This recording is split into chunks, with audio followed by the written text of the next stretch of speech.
राधे राधे दोस्तों, कैसे हो आप सब। आज की कहानी है षड्यंत्र। माँ जी, घर में शादी है, मेहमान आने शुरू हो गए हैं और कल रात से मनु का बुखार उतर ही नहीं रहा। ऐसे में मैं उसे देखूं या रसोई, कुछ समझ में नहीं आ रहा। सुचिता की घबराहट से लता जी बिल्कुल भी विचलित नहीं हुई। तू परेशान ना हो सुचि, दोनों भाइयों से स्नेह रखने वाली इनकी मुंह बोली बहन है ना, वही छोटे की शादी संभालेगी। सुचिता समझ नहीं पाई तो कौतूहलवश पूछ बैठी, कौन माँ जी, क्या मैं जानती हूँ? नहीं, हाँ, निम्मो को कौन नहीं जानता, तो भी पहचानती है उसे। अच्छा हाँ, भाई दूज पर आई तो थी, मगर वह तो ससुराल में होगी ना। नहीं रे, पिछले दिनों जब तू मायके में थी तभी उसके साथ एक बड़ा हादसा हो गया। खैर फुर्सत से बताऊंगी, अभी जाकर मेरे पोते को संभाल। ये कहकर लता जी निम्मू के घर की ओर निकल पड़ी। निम्मू, जिसका असली नाम नीलिमा था, पिता की बड़ी लाडली थी। पिता हरिलाल गांव के प्रधान थे और माँ पक्की गृहस्थन।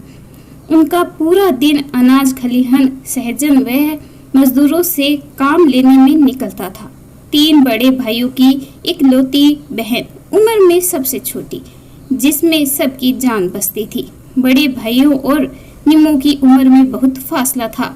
दरअसल पिता अधड़ हो चले थे, मगर बिटिया के शौक के कारण ही उन्होंने पत्नी को एक बार फिर प्रसूति गृह का मार्ग दिखाया। निम्मो का जन्म ईश्वर की असीम अनुकंपा लगी।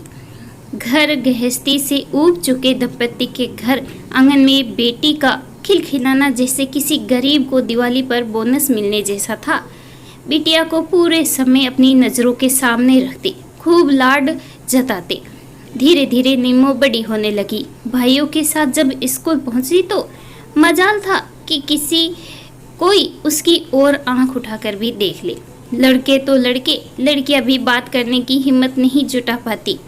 घर में कामकाज के लिए भाभियां थी। स्कूल से आते ही निम्मो बस्ता फेंक कर सो जाती तो माँ या बाबा के जगाने पर ही जागती।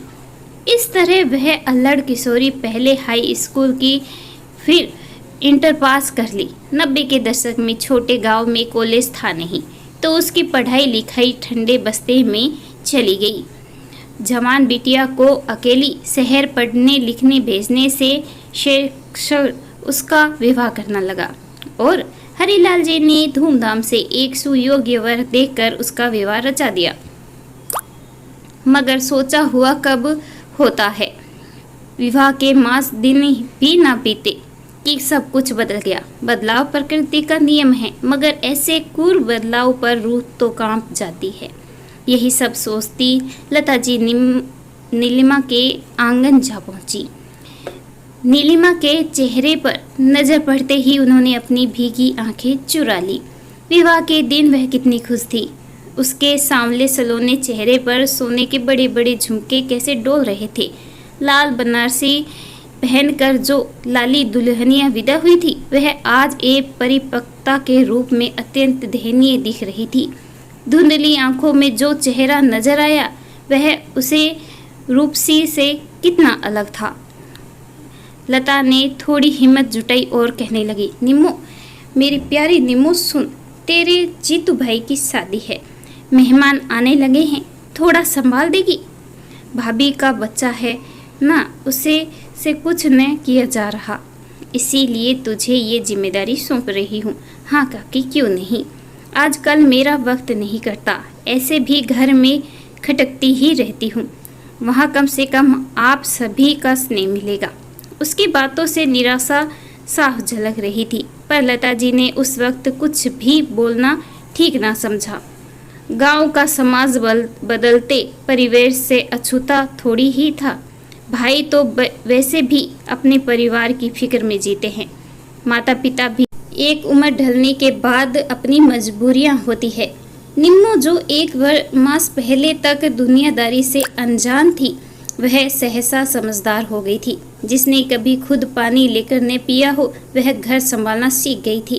खैर अगले दिन सुबह जब निम्मो घर आई तो सबसे पहले लता जी ने सुचिता जी को चाय बनाने के बहाने व्यस्त किया और उसके साथ लेकर अपने कमरे में चली आई। तुझे बुरा ना लगे बेटी, इसीलिए अब तक ने पूछा था। सच बता कि हुआ क्या था। खुशी खुशी शादी करे जो दूल्हा संग ले गया वह चंद दिनों में बदल कैसे गया। क्या बताऊं काकी, मैं तो जैसे घर में रहती थी वैसे ही रह रही थी। मुझे पता नहीं लगा कि किससे बात करूं किससे नहीं। मेरे नंदोई मुझे अक्सर चिढ़ाते रहते। मुझे उनमें अपना भाई नजर आता था। उस रोज घर में सत्यनारायण पूजा थी। पूजा की धोती लेने जब अपने कमरे में आई तो मुझे अकेली देख उन्होंने सामने से दबोच लिया। मेरी चीख ही निकल गई। मेरी आवाज़ पर जब रमेश कमरे में आए तो साथ ही ननद भी आ गई और फिर कहकर वह सुबकने लगी। बोल बच्चे, क्या हुआ तेरे साथ। उसके आंसू सीने पर भार स्वरूप थे जिसे हटाना जरूरी हो गया था। ननद चिल्ला चिल्ला कर रोने लगी तो नंदोई ने मौके पर चौका लगाया। सारा दोष मुझ पर मढ़ दिया। रमेश बड़ी बहन की इज्जत करते हैं। इससे पहले कि मैं कुछ सोच समझ पाती माजरा पूरा ही बदल चुका था। बहनोई के बेकाव में आ चुके रमेश सबके सामने उठपटांग बोलने लगे। तुमने समझाने की कोशिश नहीं की। एक तरफ बहन की जिंदगी और दूसरी और मैं अकेली। उनकी भी क्या गलती है। वह मुझे जानते ही कितना थे। मेरे चरित्र पर लांछन लगाकर मुझे यहाँ भेज दिया और अपने परिवार को सहेज लिया। अब आप ही बताइए कि इसमें मैं क्या कर सकती थी। अब होश आ रहा है तो आस पड़ोस को मदद कर मन लगा रही हूँ। घर वालों का इतना आसरा ही बहुत है कि रहने खाने की दिक्कत नहीं है। मन छोटा ना करो बेटी और नई जिंदगी शुरू करो। जिसने तुम्हारी बात तक नहीं सुनी उससे न्याय की उम्मीद बेकार है। जहाँ कदर ना हो उस राह जाना ही क्यों है।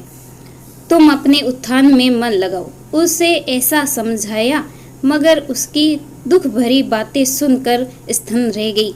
उन्हें सपने में भी अंदाजा नहीं था कि इतने नाजो पली लड़की के साथ ऐसा कुछ हो सकता है। ये भली प्रकार समझ गई कि नीलिमा ननन नंदोई के साजिशों का शिकार हुई है। दोनों ने मिलकर एक षड्यंत्र रचा और नीलिमा पर चरित्र लांछन लगाकर घर से बेघर कर दिया। ये दोस्त मायके वालों को अपनी इज्जत पर आंच लगी तो वह हाथ बांधकर बैठ गए। वैसे भी कोर्ट कचहरी और पुलिस जायदाद दिला सकते थे, प्रेम नहीं। सच ही कहा गया है कि स्त्री का जीवन दूध के कटोरे जैसा होता है। 2 बूंद नींबू का रस उसके अस्तित्व को खराब कर देता है। उसे सुनकर मन में एक ख्याल बलिवंती हो गया कि क्यों न इस गांव की लड़कियों वह महिलाओं के उत्थान के लिए उन्हें और शिक्षित किया जाए। उन्हें आर्थिक रूप से आत्मनिर्भर बनाया जाए ताकि भविष्य में वह किसी किस्म की साजिश का शिकार न हो। वह अपने चरित्र के स्कैनिंग के लिए दूसरों पर निर्भर न हो। अपने भाग्य की निर्माता स्वयं बने। जीतू के विवाह के कुछ दिनों बाद ही लता जी ने नीलिमा के पिता के सहयोग से नीलिमा कार्यशाला की स्थापना की जिसमें गांव की सभी लड़कियां सिलाई कढ़ाई व बुनाई की ट्रेनिंग करने लगी। उसके बनाए सामान को बाजार तक पहुंचाने का कार्य लता जी के बेटे करने लगे। आखिर क्यों ना करते। वह उनकी मुंह बोली बहन जो थी। नीलिमा के साथ साथ गांव की हर महिला आर्थिक रूप से आत्मनिर्भर होती चली गई। इस कहानी के बारे में आपकी क्या राय है कमेंट करके ज़रूर बताइएगा। कहानी अच्छी लगे प्लीज़ लाइक शेयर और सब्सक्राइब करना बिल्कुल ना भूलें। कहानी सुनने के लिए आपका बहुत बहुत धन्यवाद।